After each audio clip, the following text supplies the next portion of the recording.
60 seconds. Yes po. Ang tanong ko po, Pwede? Pastor Okay. Sige. Pastor Joel, pwede na ako magtanong? Yes po.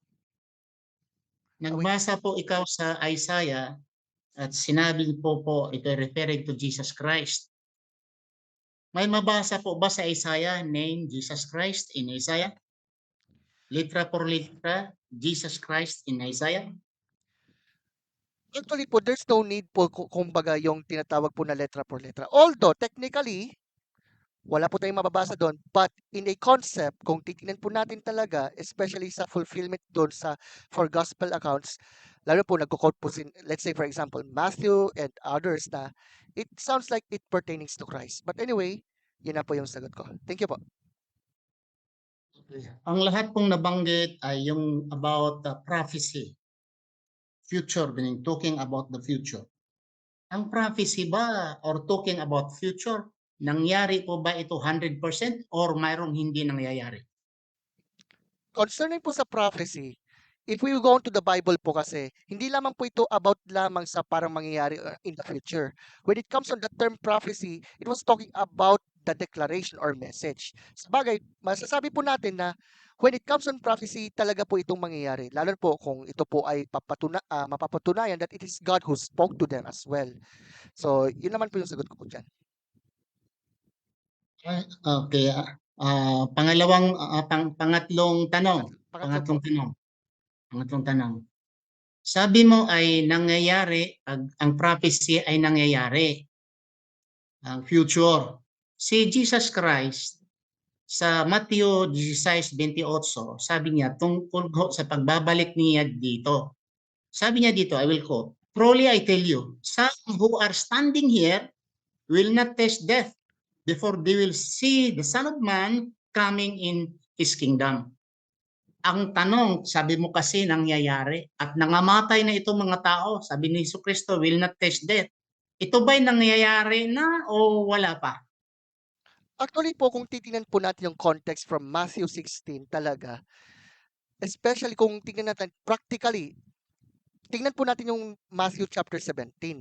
Kung saan pinipinpoint dito na itong tatlo, Peter, James, John, for example, yan, I hope correct po ako doon sa pagkakabasa ko sa Matthew 17, they had seen yung mismong transfigured na si Kristo, nakita po nila siya na nagniningning. So it sounds like it is a possible explanation na ito pong sinabi ni Kristo sa Matthew 16:28, it already happened.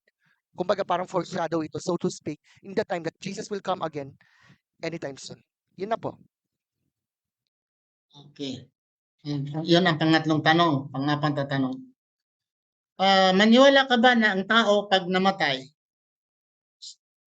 at mabuhay muli, maging anghel?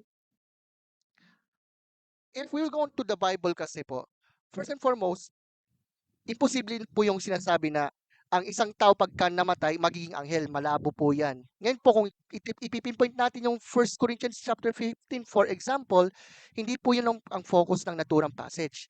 Kumbaga, pag sinasabi kasi material and immaterial, it's hindi po kaagad-agad maging anghel po yung isang tao, so to speak.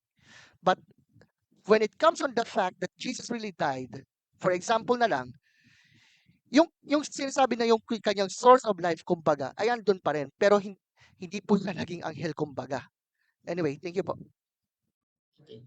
Yung namatay si Jesus, ayon sa Biblia, namatay siya. Namatay siya na tao or namatay siya na Diyos? Actually, his human nature died, but his divine nature isn't. Kumbaga, yung kanyang pagiging tao, so to speak, yung pumanaw. So, kung titingnan po natin, ika-clarify lang po natin, hindi po yung mismong pagka-Diyos ni Kristo yung mismong pumanaw doon. Yung kanya pong yung pagiging tao, kumbaga, kasi nga naging tao nga ang salita according to John 1:14, yun po yung ganap po diyan. Thank you po. Magsimula na po sa pagtatanong. So, una pong tanong, na-quote niyo po kanina, nailatag niyo po yung Luke chapter 24 verse 39 kung saan sinabi ni Jesus, tingnan niyo ang aking mga kamay at mga paa. So ito yung tanong ko, 'di ba nga nabasa din na nung nakita nila si Kristo, nagulat sila na parang multo. And yet they have seen him na ayun, Ito yung aking kamay, ito yung ang kanyang paa. Ibig po bang sabihin yung kanyang muling binuhay na katawan ay parang multo ba talaga or what? Yung parang sa multo, I mean. Okay, si Kristo una, kung basahin natin ang sa 1 Corinthians, ay talagang sinasabi diyan na kung ikaw ay ililibing in physical body, and you will be resurrected in a spiritual body. So that's why nga, kinontra nga ni Hesus Kristo ito. At bakit ba sila natakot? Dahil akala nila buhay si Kristo. Nabuhay siya. Galing sa pagkamatay, nabuhay siya. So akala nila multo, natakot siya. Natakot sila. So si Kristo, hindi ako multo. Ng ibig sabihin, I'm not a spirit. Touch me, for I have bones, I have flesh. Ito ay pagpapatunay lamang ng si Kristo, implicitly, nagsabi si Kristo, ako hindi namatay. Kasi kung namatay at mabuhay, maging espiritu. Sabi niya, may buto ako, may laman. Okay, thank you po. Second question po, na-record po sa Sign of Jonah na sinabi na si Jonah, kung paano si Jonah ay nanatili sa tiyan ng balyena ng 3 araw at 3 gabi, ganoon din si Kristo na 3 araw, 3 gabi may sinabi doon na heart of the earth. Ano po yung inyo pong pagkaunawa po doon sa sinasabi niya doon?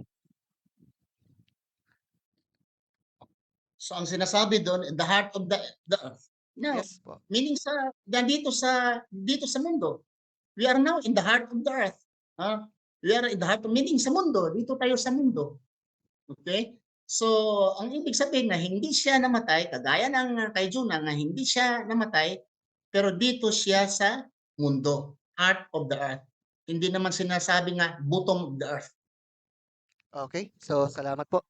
So pangatlong tanong, yamang na-quote po kanina yung Surah chapter 4 verse 157, bakit nyo po nasabi na sapat po yung kaisa-isang passage na yan ng Quran to believe that Jesus never died by means of crucifixion? Okay. Sagutin ko? Opo, opo.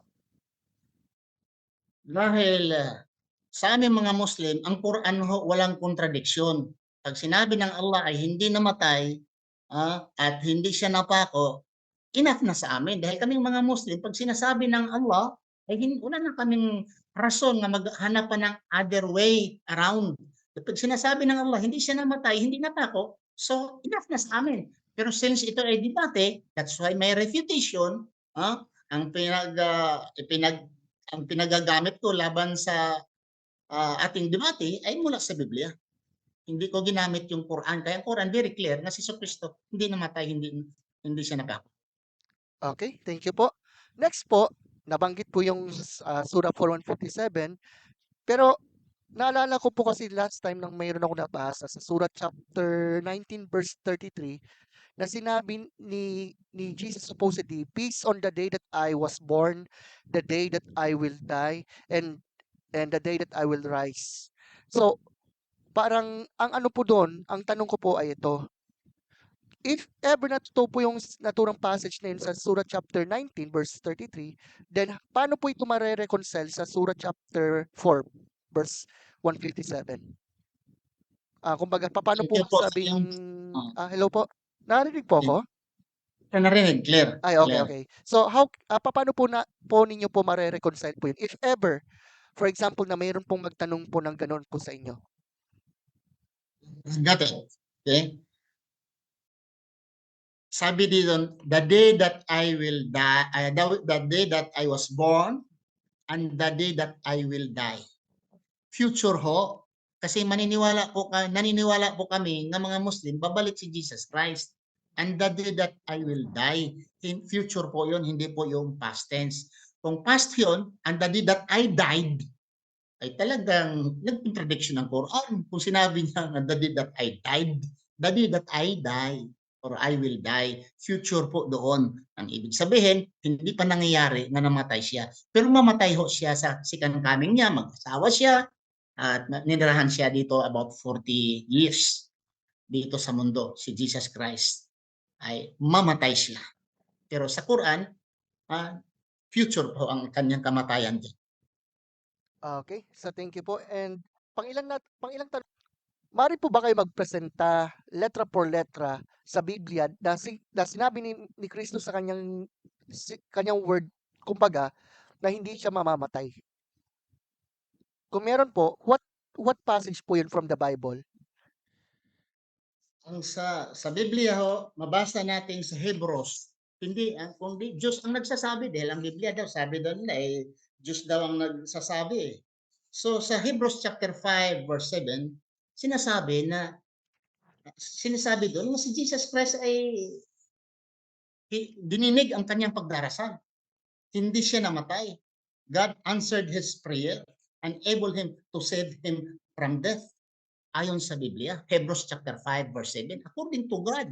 Kung God man ang nagsasalita or sino pa? Nasa Hebrews chapter 5 verse 7. Who in the days of his flesh when he offered prayer and strong crying with tears that was able him to save him from death. Very clear able him to save him from death.